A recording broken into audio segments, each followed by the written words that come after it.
Hello दोस्तों, नमस्कार। मैं अनुप सिंह चौहान स्वागत करता हूं आपका अपने प्लेटफॉर्म विद्या सेतु में। आज मैं लेकर आया हूं आपके लिए एक शानदार और बेहतरीन टॉपिक, जो अक्सर कई लोगों को जो है क्या लगता है, हार्ड लगता है चैप्टर। वो है कंपाउंड इंटरेस्ट, और बड़ा ख़तरनाक चैप्टर है। और इसमें आप देख रहे होंगे कंपाउंड इंटरेस्ट मतलब चक्रवृद्धि ब्याज। चक्रवृद्धि ब्याज किसे कहेंगे हम, उससे पहले हम कुछ इसके मूल बिंदुओं को जान लेते हैं कि इसमें कुछ मूल बिंदु है वो क्या है। जैसे हमारे पास सबसे पहले है प्रिंसिपल, जिसे हम पी से डिनोट करते हैं, उसे हिंदी में मूलधन कहा जाता है। दूसरा है रेट ऑफ इंटरेस्ट, ब्याज की दर, जिसे स्मॉल आर से हम रिप्रेजेंट करते हैं। टी है टाइम, ए है अमाउंट मिश्रधन, सी आई कंपाउंड इंटरेस्ट चक्रवृद्धि ब्याज, जिसका ये टॉपिक है। ठीक है। प्रिंसिपल वैसे हमने एस आई की क्लास में ये चीज़ें डिटेल में सीख ली हैं, मतलब इसकी जो चर्चा है एस आई वाली क्लास में डिटेल में हो रखी है। फिर भी मैं थोड़ा बता देता हूँ प्रिंसिपल होता क्या है। प्रिंसिपल यानी कि जो धन, जो पैसा आपने इन्वेस्ट के लिए लिया है या किसी को दिया है, उसे हम मूलधन कहेंगे। ठीक है, जितना पैसा आपने किसी को दिया है या लिया है। दूसरा रेट ऑफ इंटरेस्ट, जितने परसेंट दर पर, जितने परसेंट पर आपने पैसा दिया है, 5%, 3%, 2%, 10%, 20%, 15%, कुछ भी एनीथिंग, तो वो कहलाएगी आपकी ब्याज दर। टाइम पीरियड कि कितने समय तक वो पैसा इन्वेस्ट के लिए रहा है। ठीक है। अमाउंट क्या होता है, इस पर थोड़ा तब चर्चा करते हैं। पहले कंपाउंड इंटरेस्ट यानी कि चक्रवृद्धि ब्याज। अब बात आती है चक्रवृद्धि ब्याज। सिंपल इंटरेस्ट में क्या होता था कि आपको जो है पर ईयर फिक्स मूल्य मिलता था, मतलब कि अगर आपका एक साल में 1000 रुपये आपको ब्याज के रूप में मिल रहा है, तो अगले साल भी वो आपका 1000 ही रुपये आपको मिलेगा। उसके अगले साल, मतलब जब तक भी आपका पैसा रहेगा, पर ईयर जो है फिक्स रुपये आपको मिलेगा। लेकिन कंपाउंड इंटरेस्ट में क्या होता है, ये अक्सर बैंक द्वारा लगाया जाता है। बैंकों में ये ब्याज चलता है, चक्रवृद्धि ब्याज। तो इसमें होता क्या है कि आपको ब्याज पर ब्याज मिलता है, ब्याज पर ब्याज मिलता है। और जो आपका ब्याज होता है ना पर ईयर का, वो आपके लिए अगले साल के लिए मूलधन में काउंट किया जाता है। मूलधन मतलब ये प्रिंसिपल, इसमें आपका काउंट किया जाएगा, वो भी बताएंगे हम। चक्रवृद्धि ब्याज जो है सेम एक्स्ट्रा पैसा, जैसे हम एसआई में साधारण ब्याज क्या होता था, एक्स्ट्रा पैसा, और यहाँ पे भी जो आपको एक्स्ट्रा पैसा मिल रहा है या आपने किसी को देना है, अगर आपने इन्वेस्ट के लिए पैसा लिया है तो आप उसे कुछ समय बाद लौटाएंगे, तो उसका कुछ ब्याज बनेगा। तो जितना ब्याज बनेगा, जो आपका एक्स्ट्रा ब्याज बन रहा है, वो आपका चक्रवृद्धि ब्याज है। और मूलधन आपका प्रिंसिपल है, उसको मिला के और चक्रवृद्धि ब्याज मिला के क्या बनता है, अमाउंट बनता है। उसे ही हम मिश्रधन कहेंगे, अमाउंट कहेंगे, जिसको आप अंत में पे करते हैं। टोटली फाइनली आप पे करने वाला पैसा क्या कहलाएगा, अमाउंट कहलाएगा। ठीक है जी। बेसिकली अमाउंट के दो फॉर्मूले हैं। एक फॉर्मूला इसका अभी जो हमने चर्चा की है कि पी प्लस सी आई, यानी कि इसको मिला के जो आप पे करते हैं उसे अमाउंट कहते हैं। लेकिन अक्सर कभी आपके पास सी आई नहीं होगा, तो मेन फॉर्मूला इसका ये है, अमाउंट बराबर पी इंटू 1 + r/100 की पावर टी। और टी क्या है यहाँ पे, टी है टाइम। ठीक है, कितने समय तक वो पैसा रहा पावर में, वो समय आपको लगाना है। फिर आर क्या है, रेट ऑफ इंटरेस्ट। पी आपका प्रिंसिपल, ए से अमाउंट। ठीक है। अब हम बात करते हैं एक एग्जांपल को लेके, ध्यान से देखिएगा कि इसमें बेसिकली होता क्या है। मान लीजिए आपके पास 20,000 रुपये आपने इन्वेस्ट के लिए लिया है, और आपको कहीं इन्वेस्ट कर रहे हो, आपने 20,000 रुपये लिए हैं, और 20% के रेट से, कितने, 20%। रेट ऑफ इंटरेस्ट आपकी 20% है, और रुपये आपका कितना है, तो जो रुपये जो आपने पैसा इन्वेस्ट के लिए लिया वो आपका पी काउंट होगा। तो पी यानी कि 20,000 रुपये, कितना, 20,000 रुपये। ठीक है जी। आपका रेट ऑफ इंटरेस्ट क्या रहेगी, 20%। मान लीजिए एक एग्जाम्पल है। ठीक है। और जो ये रेट ऑफ इंटरेस्ट है, ये है वार्षिक दे, कंपाउंडेड ईयरली। ठीक है, वार्षिक दे, यानी कि इसका मतलब है कि एक साल तक ये रेट ऑफ इंटरेस्ट 12 महीनों के लिए काम करेगी, मतलब सिंपल। ठीक है जी। अब हम देखते हैं कि चक्रवृद्धि ब्याज काम कैसे करता है। ठीक है। तो सबसे पहले फर्स्ट ईयर की मैं अगर बात करूं कि एक साल में मुझे ब्याज कितना मिलेगा, तो अगर मैं फर्स्ट ईयर की बात करूं, फर्स्ट ईयर में, तो ये जो 20,000 है, सेम आपका सिंपल इंटरेस्ट की तरह जैसा आपको मिलता था, साधारण ब्याज मिलता है पहले साल। ये 20,000 रुपये है, और इस पर जितना आपका रेट ऑफ इंटरेस्ट है उतना परसेंट निकाल के आपको पहले साल का ब्याज मिल जाएगा। कितना आया जी, 4,000 रुपये। कितना आया, 4,000 रुपये। अब मैं बात करूंगा दूसरे साल, सेकेंड ईयर की। सेकेंड ईयर में इसमें होता क्या है, इसीलिए इसका नाम चक्रवृद्धि ब्याज है। जो इसका ये फर्स्ट ईयर का जो ब्याज है, ये सी आई है, ये आपकी मूलधन में काउंट होके मूलधन के रूप में काम करता है। यानी कि ये 4,000 रुपये 20,000 में जोड़ के क्या बनाएंगे, 24,000 रुपये। और फिर इस 24,000 पे आपको ब्याज मिलेगा, या आप उसको देंगे जिससे आपने ये पैसे उधार लिए हैं। तो 1 2 ठीक है जी। 24 दूनी होता है 48, 24 2 जा 48। तो ये हो गया आपका 2 सालों का चक्रवृद्धि ब्याज। अब तीसरे साल फिर से ये जो पैसा है दूसरे साल का, ये आपके इस मूलधन में काउंट होके अगले साल, मतलब तीसरे साल के लिए प्रिंसिपल का काम करेगा। ठीक है।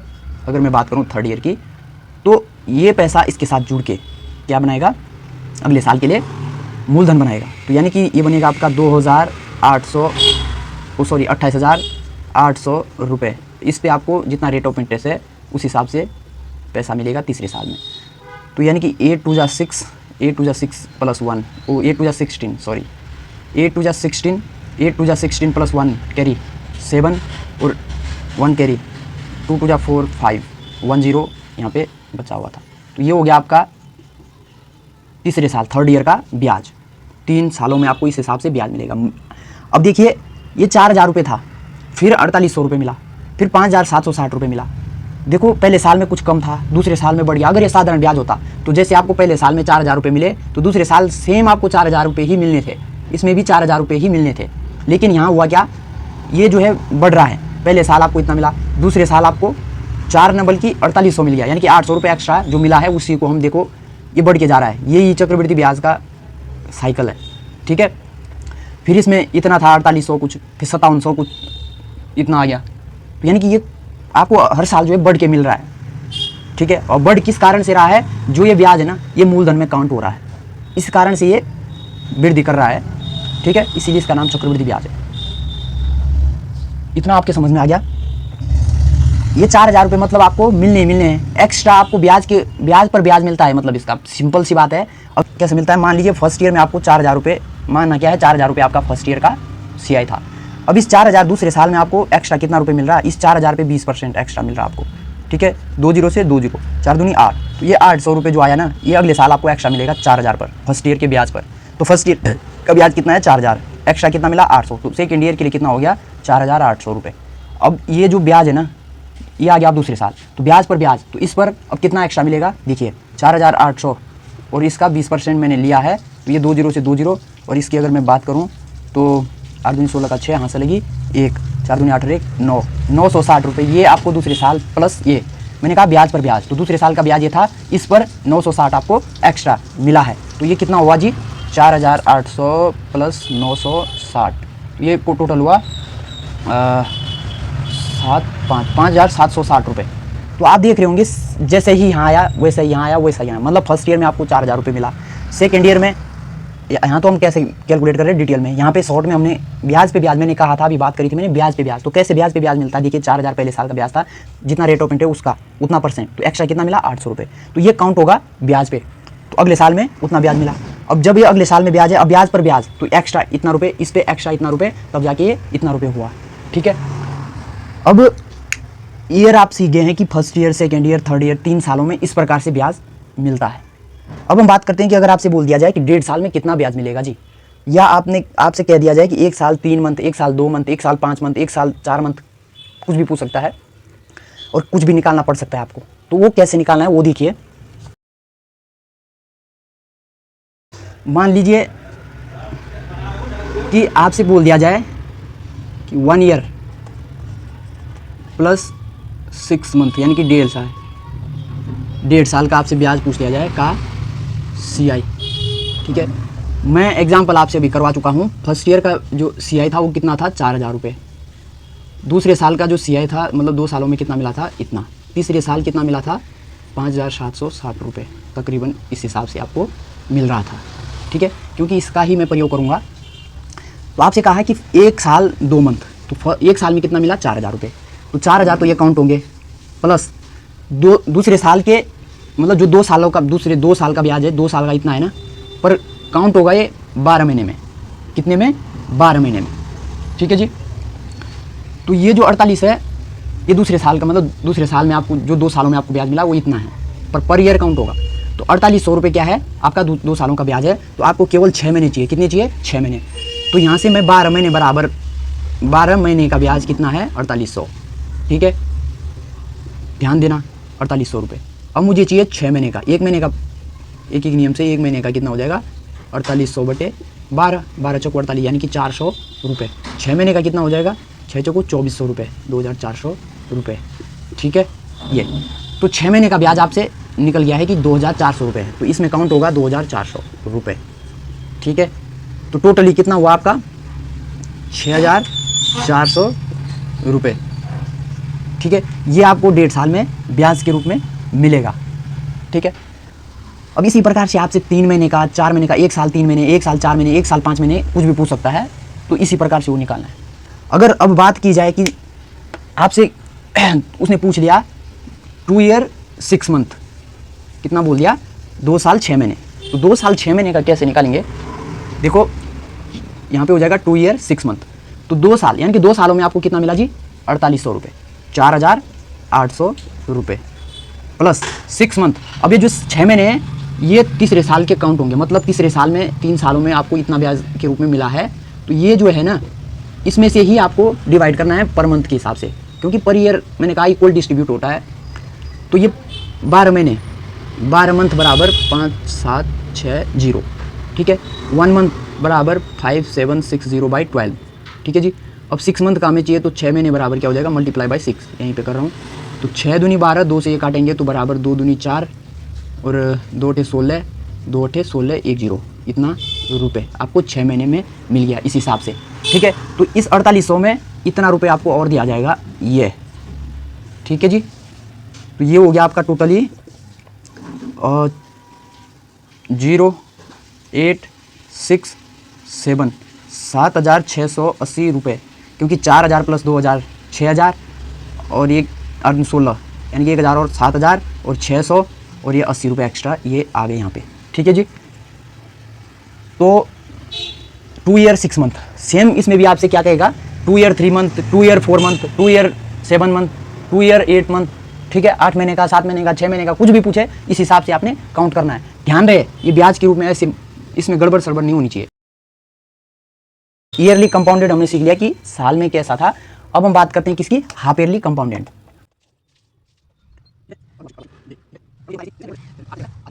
आधी और टाइम क्या हो जाएगा 2t यानी कि दुगना, ठीक है। क्या कहा मैंने, रेट ऑफ इंटरेस्ट को आपने आधा करना है, टाइम को आपने दुगना करना है। ऐसा क्यों होता है, वो इसलिए होता है क्योंकि एक साल में 2 हाफ ईयरली होते हैं, मतलब 2 हाफ होते हैं एक साल में, 6 महीने 6 महीने, तो हाफ ईयरली मतलब 6 महीने, तो 6 महीने प्लस 6 महीने यानी कि 2 हाफ ईयरली मिला के एक पूरा ईयर बनता है, ठीक है। इसीलिए टाइम दुगना हो जाता है। मतलब आपको अब 6 महीने के हिसाब से ब्याज को काउंट करना है।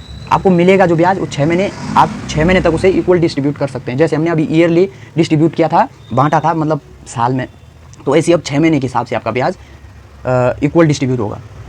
6 महीने तक वो वैलिड रहेगा आपके लिए। अगर मैं 2 साल की बात करूँ तो 2 का 4 हो जाएगा, यानी कि 4 हाफ ईयरली का 2 साल बनता है। तो सेम बात करते हैं एक एग्जाम्पल लेके, ठीक है।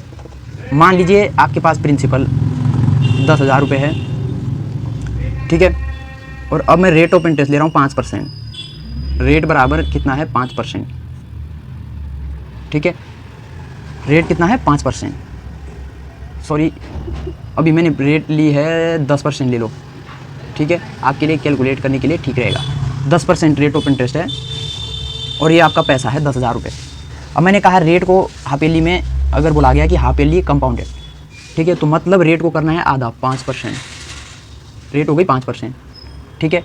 अब ये 5% हो गई, तो यहाँ से आपको first year same, first year में क्या होगा, ये 10,000 रुपये है, 10% सॉरी 5%, क्योंकि 6 महीने 2 बार आपको काउंट करना होगा, तो 5% के हिसाब से आपसे 20 से 20 देखिए 500 रुपये, ठीक है। कितना 500 रुपये। और मैं बात करूँ फर्स्ट ईयर, ये नहीं है 6 मंथ का है ये, क्योंकि हाफ ईयरली है तो 6 मंथ, ठीक है। 6 महीने में आपको इतना रुपये मिला। अगले 6 महीने में ये 500 इसके साथ काउंट होके कितना बनाएगा ये 10,500। इस पे फिर 5% आपका मिलेगा एक्स्ट्रा, 20 से 20 525 रुपये, 525 रुपये कैलकुलेट कर लो। 100 पंजे 500, 5 पंजे 25, 25 रुपये प्लस 100 पंजे 500, 500, 525, ठीक है। अब ये आपका पूरा एक ईयर का हो गया, लेकिन ये 6 महीने का है और ये 6 महीने का और है, ठीक है। अब ऐसे ही अगर मैं बात करूं अगले 6 महीने, ये आप मान लीजिए 1 साल का ब्याज आपको पूरा मिल गया, कितना 5 + 5 10,000, सॉरी 500 1000 प्लस 1025 रुपये, 1025 रुपये, ठीक है जी। 1025 रुपये आपको 1 साल में ब्याज मिल गया। लेकिन यहाँ पे आपसे अगर वो पूछ लिया जाए कि मुझे 3 महीने का ब्याज चाहिए, तो 3 महीने का ब्याज कैसे निकालोगे आप? अब ये जो 500 रुपये है ये 6 महीने का है, ठीक है। तो 6 महीने का 500 रुपये है, तो आपको कितना चाहिए? 3 महीने। तो 1 महीने का हो जाएगा भैया 500/6, और हमें चाहिए 3 महीने का, तो मतलब मैं डायरेक्टली यहाँ पे 3 से मल्टीप्लाई करके ये 3 महीने का आपका हो जाएगा। ये 2 और ये आपका बराबर 250 रुपये। 6 महीने तक आप इसे किसी भी मंथ, अगर मैं 7 महीने की बात करूँ तो फिर इसमें कोई हेरा फेरी नहीं, फिर 6 महीने का ये हो गया, 1 महीने का आपको यहाँ से लेना पड़ेगा, ठीक है, जैसा ऊपर चलता था सेम, ठीक है। तो हाफ ईयरली भी बात हो गई, ठीक है। समझ में आपके आ गया होगा कैसे हम ब्याज को डिवाइड करते हैं, क्या प्रोसेस रहता है, वो सब चीज़ें हमने डिस्कस कर ली है। अब मैं थोड़ा सा इसमें बात करता हूँ शॉर्ट में। अभी हमने डिटेल में सीखा है कि डिटेल में किस प्रकार से हम करते थे, लेकिन अब शॉर्ट की बात करें, अगर बात करते हैं शॉर्टकट की। शॉर्टकट कैसे करना है? मान लीजिए आपके पास जो है 10,000 रुपये इन्वेस्ट के लिए है, इसको हम पी के रूप में जानते हैं, 10,000 रुपये, ठीक है। 15% रेट ऑफ इंटरेस्ट है मान लीजिए, ठीक है, ये बराबर आर है। और आपका जो टाइम है ना, वो मान लीजिए आपने 2 ईयर का निकालना है। कितने का? 2 ईयर का। तो अभी तक हमने डिटेल में सीखा था कि फर्स्ट ईयर में ऐसा होता है, फिर ऐसा होता है, फिर उसको कैलकुलेट, मतलब जो उसका ब्याज CI आता था उसको फिर मूलधन में कैलकुलेट करके इसको प्रिंसिपल बनाया जाता था, फिर उस प्रिंसिपल पे ब्याज निकाला जाता था। ऐसा हमने अभी डिटेल में सीखा है। लेकिन यहाँ आपने क्या करना है, रेट ऑफ इंटरेस्ट को देखिए, ठीक है। रेट ऑफ इंटरेस्ट या तो अभी सिंपली मैं अभी इसको 10% ही रखता हूँ, क्योंकि आपको समझ जल्दी आ जाएगा, कैलकुलेट ये जल्दी हो जाएगा और आपको समझ में जल्दी आ जाएगा। अगर मैं पहले ही इसे कैलकुलेटिव बना दूं तो हो सकता है कि समझ में थोड़ा कम आए, इसलिए मैं कैलकुलेशन के हिसाब से इसको 10% रखता हूं, ठीक है। अब देखिए 10% है, इसका फ्रैक्शन वैल्यू होता है, मतलब फ्रैक्शन में अगर इसको हम कन्वर्ट करें, फ्रैक्शन में कैसे बनाते हैं, मतलब ये 10 है तो 10 के अपॉन में 100 ही होगा, 10 के अपॉन में कितना होगा? 100, 0 1/10%, ये 1/10 हो गया। क्या इसकी ये फ्रैक्शन वैल्यू है, ठीक है। 10% को हमने फ्रैक्शन में लिखना है शॉर्टकट के लिए, तो उसे डिटेल में मैंने सिखा रखा है। तो शॉर्ट में क्या है, 10% को हमने क्या लिखना है फ्रैक्शन में? 1/10, तो 1/10 इसका फ्रैक्शन वैल्यू है। अब ये 10,000 आपका प्रिंसिपल है, तो ये हमेशा इसको रिप्रेजेंट करता है, और ये ऊपर आपको अभी अगर आपने इसको बढ़ाया नहीं है तो ये आपके CI में काउंट होगा। मैं क्या कह रहा हूँ, 1/10 है, सॉरी 1/कितना है? 10 है।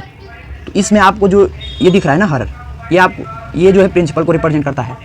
और अगर ये भी सेम इतना ही है तो ये जो चीज़ है ना, ये जो है आपके CI को रिप्रेजेंट करेगा। और अगर मैं इसको बढ़ा के लिख दूँ, मतलब बढ़ा के लिख दूँ कि 10 + 1 कितना हो गया? 11। अभी जो 11/10 आ गया, ये तो सेम प्रिंसिपल को ही रिप्रेजेंट करता है, लेकिन ये अमाउंट को रिप्रेजेंट करेगा आप, क्योंकि बढ़ के क्या जाता है, मूलधन प्लस CI। फॉर्मूला होता है P + CI = अमाउंट, ठीक है। यही यहाँ पे कॉन्सेप्ट लगता है। तो 10 + 1 कितना हुआ? 11। अब ये बढ़ के चले गया, यानी कि ये जुड़ के अमाउंट को रिप्रेजेंट करता है। तो अमाउंट को रिप्रेजेंट किसने कर दिया? P को इसने। अब हमारे पास गिवन क्या है? प्रिंसिपल गिवन है, हमें चाहिए 2 ईयर का। अब 2 ईयर का चाहिए हमें, तो हमें क्या करना होगा, इसको 2 बार इसका स्क्वायर कर लेना है, जो ये बना है अंत में इसका स्क्वायर कर लेना है। इट मीन्स 11 × 11 अपॉन में 10 × 100, और वैसे भी अगर इसको करना है तो 121/100। तो ये आपका ऐसा हो गया। अब देखो मैंने कहा ये हो गया P और ये हो गया आपका अमाउंट, तो जो आपको चाहिए वो मिल जाएगा आपको। अब तो ये P है, तो यानी कि 100 की वैल्यू कितनी हो जाएगी? ये, तो यहाँ से क्या हो जाएगा, 100 यूनिट बराबर 10,000 रुपये। तो 1 यूनिट बराबर आपका हो जाएगा 100 रुपये। अब मुझे कितने यूनिट की वैल्यू चाहिए? 121, मतलब 121 यूनिट कितना होगा? 121 यूनिट बराबर 121 × 100, ठीक है। तो ये हो जाएगा भैया आपका 12,100 रुपये, ठीक है जी। ये निकला आपका 2 साल का। शॉर्ट में ये समझाने में मैंने चीज़ें काफ़ी डिस्क्राइब करके लिखी हुई है। इसको आपने क्या करना है, सिंपली यहीं से डायरेक्ट लिखा 1/10 को सीधा डायरेक्टली 2 बार इसको बढ़ा के फिर से 2 बार कर दिया, और डायरेक्टली इसका इतना, और 2 लाइन में आपका आंसर आ जाएगा, ठीक है।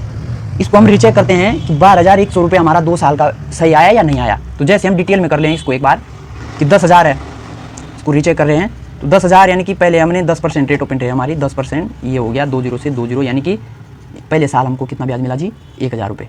ठीक है, अब हमें 2 साल का चाहिए तो मैंने कहा ये काउंट होगा इसके साथ, ये बनाएगा 1,000, 10,000 प्लस 1,000 कितना हो गया 11,000। ठीक है, और इस पे फिर 10% के हिसाब से आपको 20 से 20 ऑलरेडी यहाँ पे 20 और 11 एकम 11, 1,100 रुपये। तो आपको देखो, आप देख रहे होंगे 1,000, तो ये आपको 1,100 रुपये 2 सालों में ब्याज मिला, और पहले साल में आपको ये दूसरे साल का पहले साल का, तो कुल सेकेंड ईयर मतलब 2 सालों में, कुल 2 सालों में ब्याज, कुल 2 ईयर का ब्याज कितना हो गया आपका 2,100 रुपये, 2,100 रुपये। ठीक है, ये आपका 2 साल का ब्याज आया, केवल ब्याज। अब ये ब्याज जुड़ के अमाउंट में अगर हम प्रिंसिपल में अगर काउंट करें तो ये 10,000 प्लस 2,000 और 100 2100 यानी कि 12,100 रुपये, ये आ गया आपका इस हिसाब से। ठीक है, तो मैं आप कह रहे होंगे कि अब ये तो कैलकुलेशन ठीक थी यहाँ पे, इस हिसाब से ये ठीक हो गया, लेकिन कहीं अगर कैलकुलेशन हार्ड आ जाए तो ये काम यहाँ पे आपको कैलकुलेशन करने में बहुत दिक्कत होगी। ये चीज़ आपके लिए बिल्कुल ईजी पड़ जाएगी, कैलकुलेशन इसमें ईजी हो जाती है, इसीलिए शॉर्टकट है। यहाँ पे आपको कैलकुलेशन बहुत पकड़ी, अगर कोई ऐसा वो आ गया यहाँ पे भी मान के चलो कैलकुलेशन, ये तो मैंने समझाने के लिए ले रखा है, लेकिन अगर आपके पास कोई ऐसी कैलकुलेशन आ गई तो यहाँ पे आपको इस मेथड से आपको हार्ड पड़ेगी और इस मेथड से आपको ईजी पड़ेगा। ठीक है, अब हमने इसका शॉर्टकट भी सीख लिया है। यहाँ से आप कुछ भी निकालिए, ब्याज जैसे ये था तो ये निकला आपका अमाउंट। ठीक है, ये क्या निकला अमाउंट, क्योंकि मैंने कहा ऊपर वाला अंश क्या है अमाउंट को रिप्रेजेंट करता है जब वो बढ़ाया गया हो, और ये आपका प्रिंसिपल। अगर आपसे मान के चलो कि आपसे CI पूछता है केवल 2 साल का CI, तो क्या करते 100 में से 121 में से इसको घटा देते और 21 यूनिट आती, 21 यूनिट की वैल्यू आपने निकालनी थी, 1 यूनिट की वैल्यू 100 आई थी, कहाँ पे है ये 1 यूनिट की 100 थी, 21 यूनिट की कितनी आ जाती 2,100, तो वही 2,100 रुपये ये ब्याज के रूप में CI के रूप में हमें प्राप्त हुआ। तो यहाँ से आप कर सकते थे। ठीक है, तो आई होप कि आपको समझ आया होगा। एक बार वीडियो दोबारा देखिए, आपको क्लियर समझ में आ जाएगा। इससे आगे हम बात करेंगे, इसके विभिन्न टॉपिक अभी बेसिक्स रह रखे हैं, तो उससे आगे हम बात करेंगे। धन्यवाद, आज के लिए इतना ही, थैंक यू।